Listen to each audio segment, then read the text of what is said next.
বন্ধুরা, আমি একটা জমিতে এখন দাঁড়িয়ে আছি। দেখতে পাচ্ছেন আমার পিছন দিকে জমিটা। ধানটা যদি আমি আপনাদেরকে দেখাই, দেখুন এখানে লক্ষ্য করে দেখুন, পাতার ডগাগুলো কিন্তু পুড়ে পুড়ে গেছে। তো এটা আপনাদের আসলে কি রোগ বা এতে কি কোনো রোগ লেগেছে, সেটা আজ আপনাদের সঙ্গে আলোচনা করব। নমস্কার আমার সম্মানীয় কৃষক ভাইরা, আজকের এই ভিডিওতে আপনাদের সঙ্গে আমি আলোচনা করব যে ধানের বিএলবি বা ঝলসা বা নেক ব্লাস্ট বা খোলা পচা এই রোগগুলো আপনি কিভাবে চিনবেন এবং বিশেষ করে বিএলবি রোগের আপনি কি প্রতিকার জমিতে নেবেন, কি ওষুধ ব্যবহার করবেন যাতে আপনার বিএলবি রোগটি অর্থাৎ ব্যাকটেরিয়াল লিফ ব্লাইট রোগটি নির্মূল হবে। এই লিফ ব্লাস্ট কিন্তু খুবই ক্ষতিকর বন্ধুরা। আপনি যদি লক্ষ্য না করেন, এক সপ্তাহ যদি আপনার জমিতে লিফ ব্লাস্ট রয়ে যায় আর দ্রুত যদি আপনি স্প্রে না করেন, আপনার কিন্তু ধানের ফলন অর্ধেক করে দেবে। ধানের শীষগুলি আপনার ছোট ছোট হবে, চিটা দেখা দেবে, আগড়া দেখা দেবে, অর্থাৎ আপনার ধানের খোলসের ভিতরে কিন্তু যে দুধটি সেটি শুকিয়ে যাবে, যে ধানের যে দুগ্ধটি গঠন হয় সেটি শুকিয়ে যাবে, ধানটি কিন্তু আগড়া মারবে এবং ধানে দেখবেন একটি শীষের মধ্যে খুব কম পরিমাণে আপনার কিন্তু ধান থাকবে। আসুন আমি আপনাদেরকে একটা প্রুফ হিসাবে দেখাই। এই ব্যক্তির কিন্তু দেখুন বিএলবি এবং ঝলসা দুটো একই সঙ্গে লেগেছে। তা ইনার দেখুন শীষগুলি কত ছোট, কত অল্প পরিমাণে কিন্তু এখানে ধান ধরেছে। এগুলি আপনি কত আশা করতে পারেন এখান থেকে ধান? খুব বেশি হলে 500 কেজি বা 5 কুইন্টাল। তো এই 5 কুইন্টাল ধান নিয়ে কি আপনার পোষাবে বা লাভ হবে? আপনি কিন্তু লসের সম্মুখীন হবেন। তাই ভিডিওটা না টেনে সম্পূর্ণ দেখবেন। কি রোগ, অর্থাৎ অনেকে আপনারা গুলিয়ে ফেলেন যে এটা ব্যাকটেরিয়া রোগ নাকি ভাইরাস রোগ নাকি এটা ছত্রাকজনিত রোগ। আপনারা কিন্তু দোকানে গিয়ে বলে দেন যে আমার পাতাটি হলুদ হয়ে যাচ্ছে, তেনারা কিন্তু ধসার বা আপনার হয়তো ধসা লেগেছে ব্যাকটেরিয়ার ওষুধ দিল। ভিডিওটা আজকে আমার সম্পূর্ণ দেখবেন। আমি আপনাদেরকে আগে চেনাবো যে কোনটি কি রোগ, অর্থাৎ বিএলবি নাকি এটা আপনার ক্লিনিক্যাল ব্লাইট নাকি এটা আপনার নেক ব্লাস্ট নাকি এটা আপনার ওই খোলা পচা লেগেছে। তাই আগে চিনবেন, তারপরে এর প্রতিকার করবেন এবং ওষুধও আপনাদেরকে বলে দেব যেগুলি আপনারা ব্যবহার করলে কিন্তু আপনাদের 100% জমি থেকে এই রোগগুলি নির্মূল হয়ে যাবে। সাথে আপনাদেরকে কিছু প্রতিকার বলবো যাতে আপনারা ভবিষ্যতে আপনার জমিতে এই রোগগুলি না লাগে। আসুন ভিডিওটা সম্পূর্ণ দেখুন। ভালো লাগলে একটা লাইক করুন, চ্যানেলে নতুন হলে আমাদের সঙ্গে জুড়ে যান, সাবস্ক্রাইব করে পাশে বেল আইকনটাও বাজিয়ে দিন। আমি একটা জমিতে এখন এসেছি, এক কৃষক বন্ধু সে কিন্তু এখানে ঝলসা এবং বিএলবি দুটো একই সাথে লেগেছে, কিন্তু সে এটা বুঝতে না পেরে কি দিয়েছে জানেন? সে দিয়েছে হেক্সাকোনাজল 5%। তো আপনার মনে হয় যে এতে কাজ হবে? তো দেখুন, এই যে পাতাটা যখন আপনি দেখবেন আপনার জমিতে ডগার দিকটা হলুদ হবে এবং 1-2 দিন পরে একটু লক্ষ্য করবেন, এসে দেখবেন আস্তে আস্তে ওই হলুদ ভাবটা কিন্তু নিচের দিকে আসছে এবং পাতাটা উপর থেকে গুটিয়ে ওই শুকনো খড়ের মতো হয়ে যাচ্ছে। এরকম যখনই আপনি 1-2টো গাছে দেখবেন না, সঙ্গে সঙ্গে আপনি এতে কিন্তু প্রতিকার নেবেন। এটা হচ্ছে আপনার ধানের বিএলবি রোগ। আগে শিখুন যে হ্যাঁ রোগটা কি। দেখুন, এটা হচ্ছে বিএলবি, যেটা আপনার পাতাটা ডগা থেকে শুকিয়ে আসে। এবারে আসি আপনাদেরকে চেনাই যে ঝলসা কীরকম। দেখুন, ঝলসা এরকম আপনার উপরের দিকেও থাকবে, মাঝের দিকেও থাকবে, নিচের দিকেও থাকবে। পাতাটা দেখবেন দুপাশ থেকে হলুদ হবে, মাঝে দেখবেন লাল লাল স্পট দেখা দেবে, বাদামি বর্ণের ছোপ ছোপ দাগ। তো অনেকের কি হয় যে এই বিএলবি এবং ঝলসা একই সঙ্গে লেগে যায়। তা আমি আপনাদেরকে আজকে বলবো যে বিএলবি এবং ঝলসা যদি একই সঙ্গে লাগে, একটি মাত্র ওষুধ আপনারা কীভাবে এর প্রতিকার করবেন।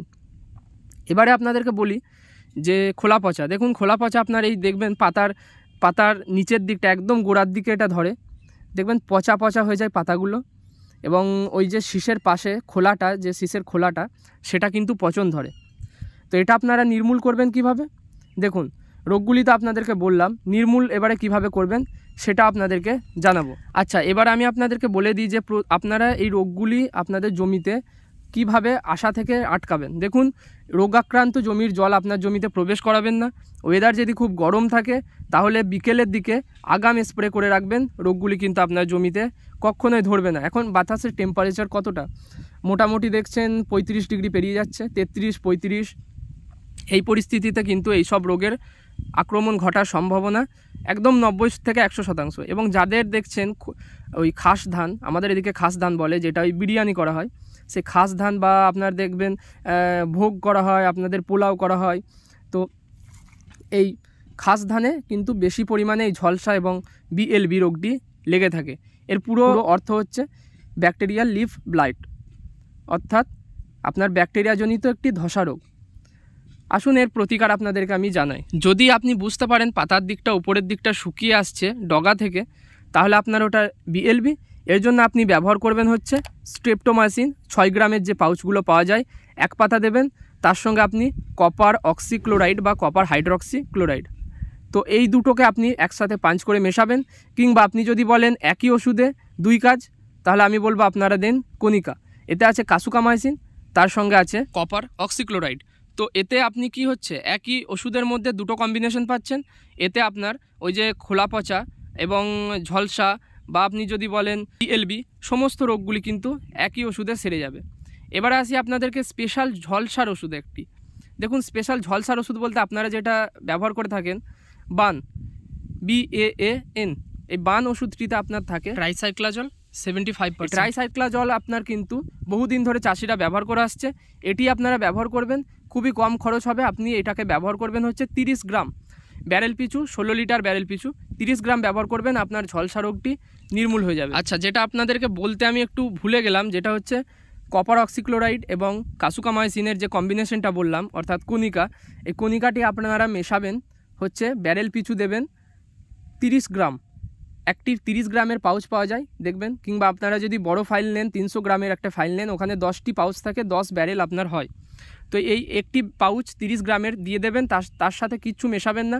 ব্যারেলে কিন্তু সামান্য পরিমাণে একটু সিলিকন বেসড আঠা বা আপনি শ্যাম্পু ব্যবহার করবেন, ব্যাস স্প্রে করে দেবেন। 2 দিনের মধ্যে কিন্তু আপনার এই রোগটি থেমে যাবে এবং ধীরে ধীরে এটা কিওরের দিকে যাবে, অর্থাৎ আপনার এটি কিন্তু ভালোর দিকে যাবে। ধানগুলি যে দেখবেন নতুন যে পাতাগুলি, সেগুলোতে আর এই রোগটি লাগবে না।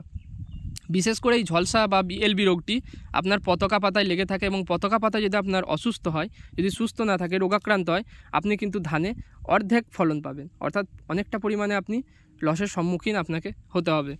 এবারে আপনাদেরকে বলে দিই যে খোলা পচার জন্য আপনারা স্পেশাল কী ওষুধ ব্যবহার করবেন। এবং খোলা পচার জন্য আপনারা ম্যাক্সিমাম জোন কী ব্যবহার করেন না, হচ্ছে হেক্সাকোনাজল 5%। এটা আপনারা কন্টাপ প্লাস বা কন্টাফ নামে বিভিন্ন নামে পেয়ে যাবেন। বন্ধুরা, আজকের ভিডিওটা মাত্র এটুকুই। আপনারা এই ট্রিটমেন্টগুলি নিন বা টাইম টু টাইম জমি পরিদর্শন করুন, দেখুন আপনার জমিতে রোগ লেগেছে কিনা বা কোনো লক্ষণ দেখা দিচ্ছে কিনা। যদি না দেখা দেয় তাহলে ওষুধ এখন থেকে দেওয়ার দরকার নেই, কিন্তু যখন আপনার পতাকা পাতাটি বেরোবে আপনারা নেটিভো, সাথে একটি মাজরার ওষুধ, সাথে বোরন এবং এই বান বা আপনার ঝলসার জন্য কোনো একটি স্প্রে অবশ্যই করে দেবেন। তাহলে আপনার কিন্তু ধানটি একদম 100% সুরক্ষিত থাকবে। আজকের মতো এটুকুই। আমি আশা করব আপনারা ভিডিওটা সম্পূর্ণ দেখেছেন। যারা সম্পূর্ণ দেখেছেন তাদেরকে আমি অসংখ্য ধন্যবাদ জানাই, এবং নতুন হলে অবশ্যই তো আপনারা চ্যানেলটিকে সাবস্ক্রাইব করে বেল আইকনটি বাজিয়ে দেবেন। দেখা হবে আপনাদের সঙ্গে পরের ভিডিওয়। অসংখ্য ধন্যবাদ জানিয়ে আপনাদেরকে ভিডিওটা আমি শেষ করছি।